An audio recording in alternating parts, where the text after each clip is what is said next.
ಗೌಡ ನಮಸ್ಕಾರಪ್ಪ. ನೀರ್ ಕಟ್ಟೋದು ಆಯ್ತಾ? ಆಯ್ತಪ್ಪ ಗೌಡ.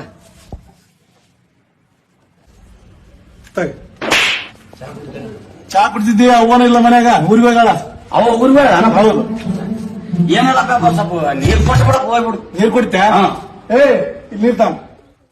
ಕುಲದಲ್ಲಿ ಯಾವುದು ಹುಚ್ಚಪ್ಪ, ಮತದಲ್ಲಿ ಮೇಲ್ಯಾವುದು. ಇಲ್ಲದೆ ಗೆಲುವೇ ಇಲ್ಲ, ಸಾಧಿಸಿದವನಿಗೆ ಸಾವೇ ಇಲ್ಲ, ಸಾಗರ ವಿದ್ಯೆಗೆ ಕೊನೆಯೇ. ನಮಸ್ಕಾರ ರೀ. ನಮಸ್ಕಾರ. ಅಂದ್ರೆ ಅದು ಕೆನಾದ ಅರ್ಜಿ ಕೊಟ್ಟಿದ್ರಿ, ಏನಾಯ್ತದ? ಅದು ಮಾಡಬೇಕಪ್ಪ ಅಂದ್ರ ನನ್ನ ಮಗ ಗೌಡ್ರೆ, ನನ್ನ ಮಗ ರೀ ಗೌಡ್ರೆ.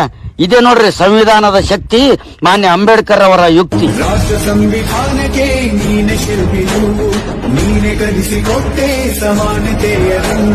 ನಿನ್ನ ಲೇಖನಿಯ ಬರಹ ದೇಶ ಚರ್ಚೆ ಒಂದು